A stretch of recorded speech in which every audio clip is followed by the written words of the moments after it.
Welcome sa Durs TV. Kung interesado ka sa ganitong news, huwag kalimutang isubscribe ang ating YouTube channel. Maraming salamat! Welcome po ulit sa ating panibagong update tungkol sa Kim Pao. Ihahatid ko po sa inyo ang pinakabago at pinaka-latest na mga kaganapan tungkol sa kanila.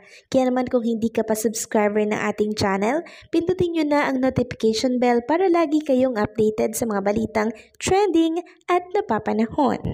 So ayan, welcome back again sa ating YouTube channel mga kakimpaw, and for today's video nga pag-uusapan natin ay tungkol sa mga kaganapan po kay Kim and Paolo Abilino.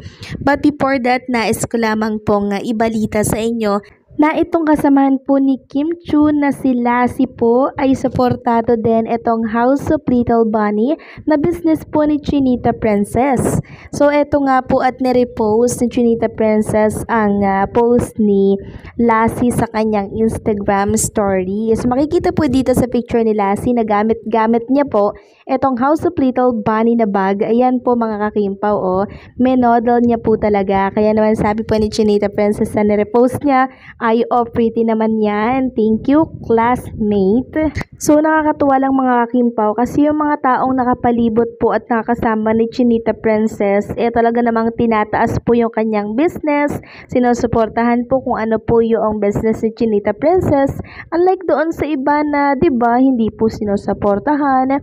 Tapos, yung minsan pa nga, diba, dinadown pa nila yung business na nga dapat ay sinusuportahan nila. Pero itong mga nakakasama po ni Chinita Princess sa kanyang work, napaka good vibes lamang nila, and talaga namang suportado lahat ng ginagawa po ni Chinita Princess. Nakakatuwa lang kasi love na love nila si Kim at ang business na meron ito.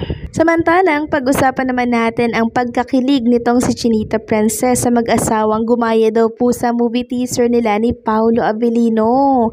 Sabi nga dito sa isang article or write-ups, kinilig ng todo si Kim Chu, hindi dahil kay Paolo Abilino kundi dahil sa isang pabidang reenactment scene ng dalawang netizen mula sa teaser ng Kim Pao movie na may Love Will Make You Disappear. Napukaw ang atensyon ni Kim sa ex-post na mapapanood kay Mitchell 115-14507 kung saan ginaya ng isang netizen ang eksena ni Paolo sa teaser na nagmamadaling tumatakbong pababa sa hagdan ng tulay. Sa sumunod na frame, mapapanood ang isang babae na nakasandal sa beranda ng tulay habang nagte-text. Pagpihit ng katawan nito, nakabanggaan at nagkasalubong ang katawan ng dalawa na halos maghalikan sa sobrang lapit ng kanilang mga mukha. Nilagyan ng subtitle ang video ng may Love Will Make You Disappear para maresibuhan na ginagaya nga ng dalawa ang teaser ng Kim Pao sa movie. Say nga nang nag-post, masubukan nga ng ganito tumitili sa kanyang comment reaction si Kim na na-repost pa ang video. Sabi nga ni Kim, "Oh, this is so cute. Made my day and cute."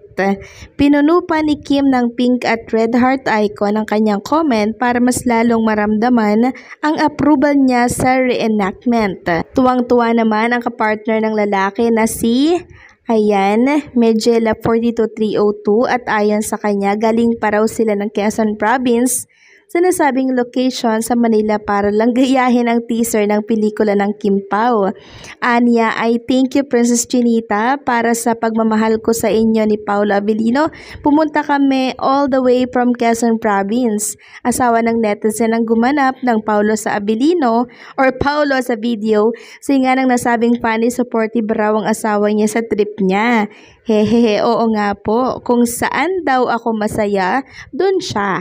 Grabe, diba? From Quezon Province pa po pala itong nanggaya po sa teaser ni Kim and Paolo Abilino para po sa may Love Will Make You Disappear. And mabuti na lamang po napansin po ni Chinita Princess yon. And sa simpleng pansin lamang po ni Chinita Princess, nako, nag-uumapaw sa kasiyahan ang mga gumaya po ng teaser ng may Love Will Make You Disappear. Kasi simple lang naman po ang kasiyahan nila Mapansin lamang at manotice lamang po ni Chinita Princess, nag-uumapaw umapaw na po sa kasiyahan yan for sure. So maraming salamat Kim Chiu sa pag-appreciate ng video na ginawa ng mag-asawang to dahil yung asawa niya ay talaga namang supportive sa trip ng kanyang asawa. So kayo ba mga Kimpaw, napanood nyo na po ba yung video na teaser na ginaya po sa teaser ng My Love Will Make You Disappear? Kung hindi pa, pakatapos pa ng video na to mga kakimpaw, puntahan nyo po sa X yung account ni Chinita Princess, tapos tingnan nyo po yung wall ni Chinita kasi naka-post doon or naka-repost doon yung panggagaya po ng My Love Will Make You Disappear teaser. Samantalang, pag-usapan naman natin ang tungkol sa ganap kanina dito po sa It's Showtime. Kasi ang dami na naman pong naganap doon na for sure ay kinilig ng sobra-sobra ang mga Kimpaw fans. At unahin na po natin etong katanungan ni Vice Ganda dito kay Chinita Princess. Sabi nga po ni Vice Ganda, this question daw will make you disappear. Sabi po ni Vice. Pakasabi po ni Vice Ganda niyan kay Kim, nag-walk out po si Kim. Bumalik din naman siya, pakabalik niya, nakita ni Vice Ganda yung nakabelt niyang lagayan po ng mga card ata yun. Sabi po ni Vice, parang may bala ka talagang umalis ha. At ang sabi po ni Kim, tinago niya daw talaga dito ang puso niya.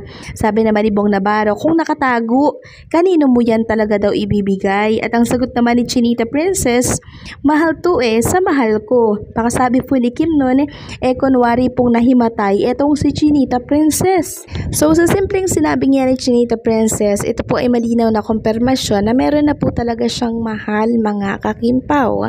At alam naman natin kung sino po yon, hindi po ba? Walang iba kundi po si Paolo Avellino.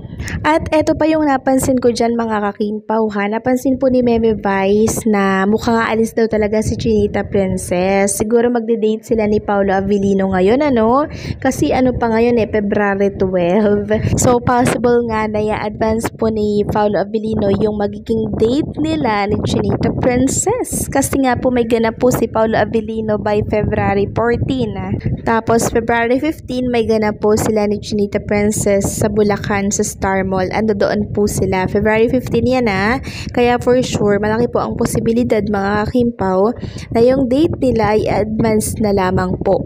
At since nakaayos nga po si Chinita Princess ngayong araw-araw naman siya nakaayos pero iba po yung aura niya ngayon parang may date siyang pupuntahan. So possible na may date nga kaya sila ni Paolo Avellino.